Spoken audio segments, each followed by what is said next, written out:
It's just at a certain point, Alfred, don't you ever just want... Did you see all the videos of Libya with the kids with their jaws blown off and their tongues hanging out? And no, I haven't seen them all, that's for sure, but I understand. That was just another atrocity.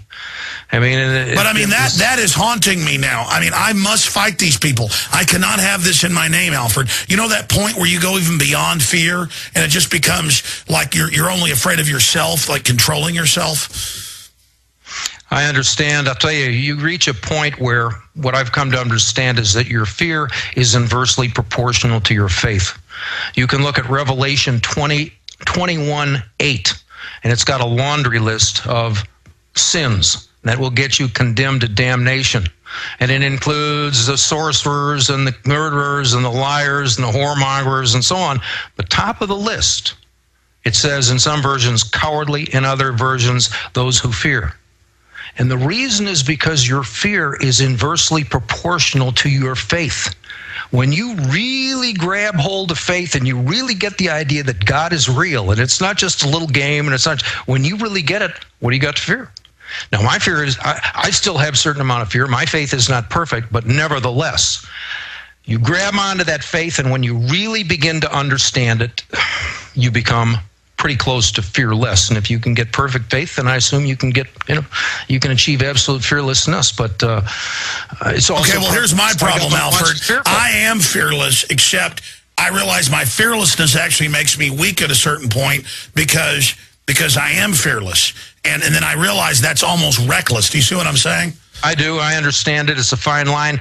Well, from my perspective, I mean, without knowing you well enough to say one way or another, you have to make up your mind whether you are fearless, from my perspective, in service to what the good Lord wants done, or you're just fearless in a secular and earthly sense, in which case, that may be reckless. You better have a lot of judgment to back that up, because there are some battles that are, you don't want to step into the ring with Mike Tyson unless fearless is not enough to step in with Mike Tyson. No, I'm not going to step in the ring with him unless I've got a .357 Magnum. Yeah, I understand.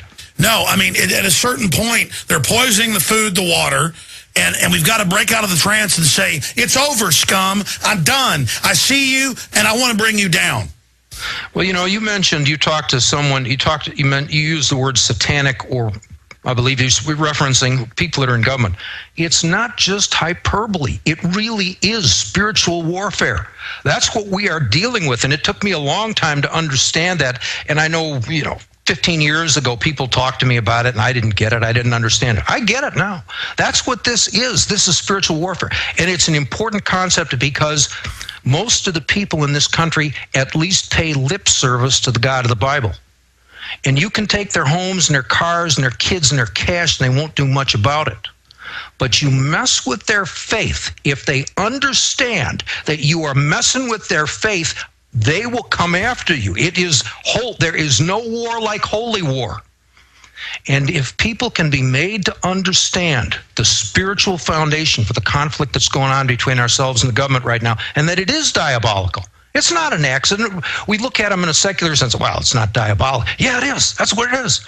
And once you get Of course it's diabolical. It's diabolical, diabolical, diabolical. These people are doing it to watch the world burn. It's the journey is the trip. And when you realize they're not giving us quarter, they're not backing off, they don't have some goal of even power. It's all about destruction and pain, and they will not give up. They must be met. They must be faced. We must commit to resist them, period. And when you realize they're a bunch of chicken neck scum, that's what's even more pathetic, it's like watching a little bitty dog dominate some giant, powerful dog. It's such an aberration of the order of the universe. The universe in justice cries out for these enemies of humanity to be brought low. I agree. But you want to bring them low, you got to get people, from my perspective, help people understand this is spiritual warfare. They'll stand up and fight for spiritual warfare. Again, take the kids, take the car, take the cash, take the house, take all of it. They'll complain, but they aren't necessarily going to fight. Mess with their faith, and you're going to have a war on your hands. And it's the one thing the government fears, in my opinion. I mean, they don't want to mess with the people's faith, not overtly, because they know it's an explosive, it's more than faith, as you said, it's in our gut. But I mean, my issue here is that these people, they are trafficking in men's souls. I think it's a lie to say the root of all evil is the love of money. That's how they sell out unconscious people. They create this money out of nothing. It's all debt-based. The more they create, the more you're in debt. When you get to high-level Illuminati, they are about the souls of men. Revelation says they trafficked in the souls of men. They want your mind. They want your soul. They want your intellect. That's what they want. That's what they want. What they want is you to consent to your own destruction. They want you to step up. Satan can come down here and put a gun to my head and pull a trigger right now, and it does him no good. All right? It's not enough for him to kill me. It doesn't matter. If I'm right with the good Lord, I'm going to a good place. What he has to do is entice me into voluntarily turning my back on God. That's the objective. If I will abandon my birthright, if I will voluntarily say, well, I don't need that, in the same way that Esau did, say, hey, I don't need the birthright, just give me that bowl of pottage. If they can persuade an individual, if they can persuade a nation to abandon those God-given unalienable rights, then you may be, by that voluntary act, you may open the door where you can stroll right down into Hades. On the other hand, if you're prepared to stand up and say, hell no, I won't go, they have another problem. They need your consent. Force is counterproductive for them, really. They can't capture souls by force. They have to get consent. But Alfred Adask, give us the website. Adask, adask.wordpress.com. I'm the same way. I'm just like you. I grew up going to Baptist churches. I had a relationship with God. But I know God's real. But when I was younger, it wasn't part of my life when I was a teenager.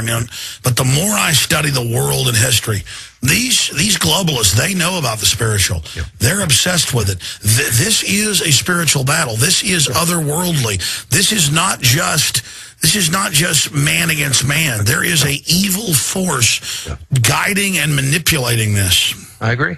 And I harp on that story about me getting tangled up with the Attorney General down there in Texas. We stopped him. You understand? He'd invested 6 years and nearly $500,000, and we stopped him with a religious freedom defense. It's evidence that the system respects this. No, the Hopi are allowed to take mumbo jumbo. Listen, the Hopi are allowed to take mescaline. I mean, when it gets down to religious, that's one thing the Illuminati bow to, because they've got to trick you to serve them, and they can't run over that. You're right. It's this religious statement is the most powerful because it's universal galactic law. That's exactly right.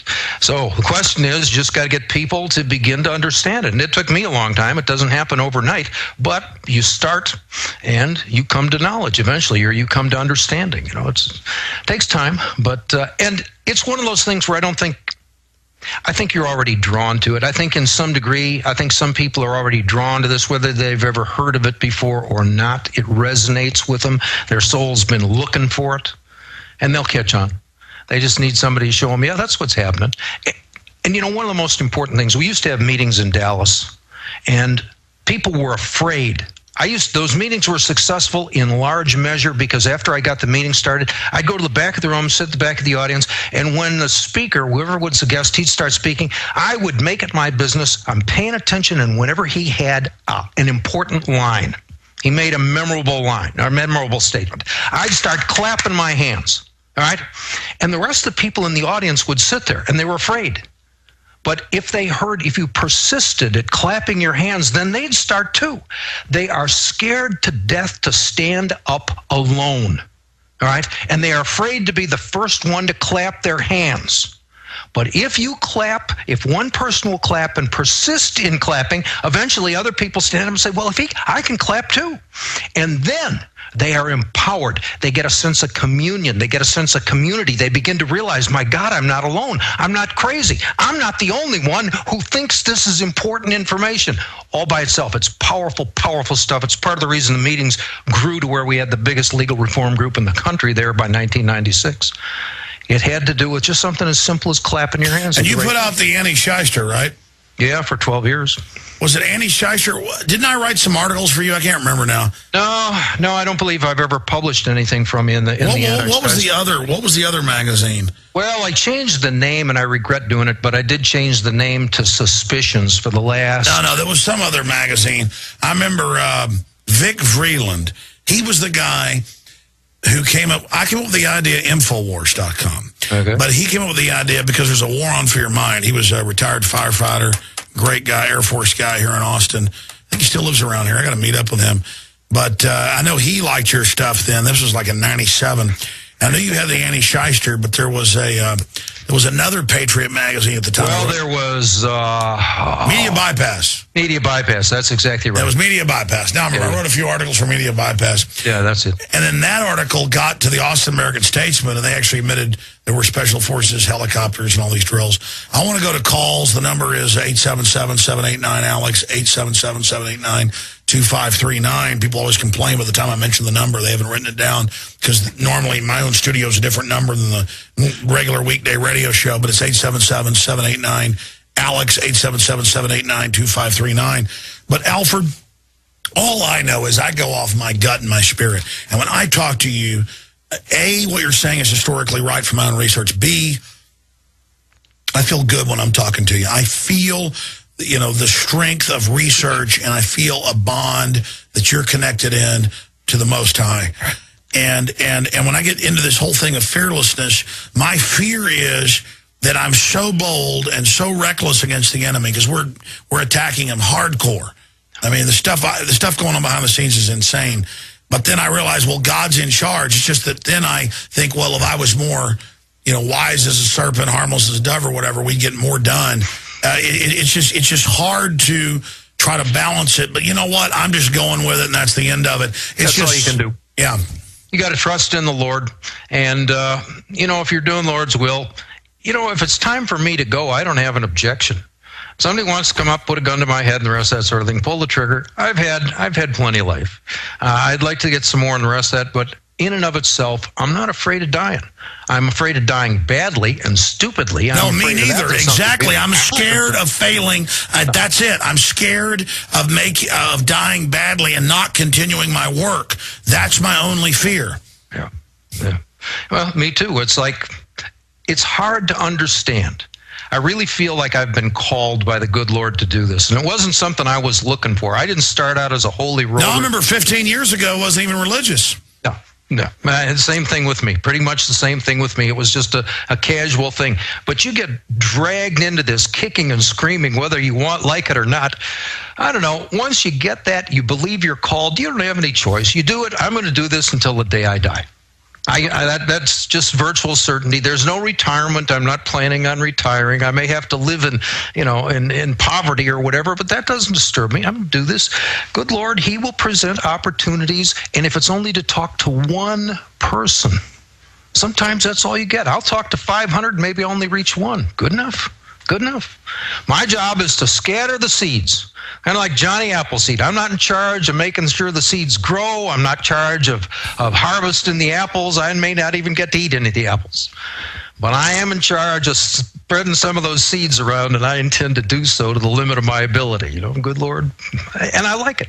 It's a great life. You pay a price for this. It wears you down and it wears you out, and there's a price to be paid. And yet, can you imagine another life you'd rather have than the one you've got right now? No, there's nothing more fulfilling than serving life. Nothing. I'm doing exactly what the good Lord wants me to do. I am doing exactly what I was meant to do. I'm pleased. I live better than most people can imagine. And I have next to nothing, but I guarantee, I know I'm living better than most people can understand. And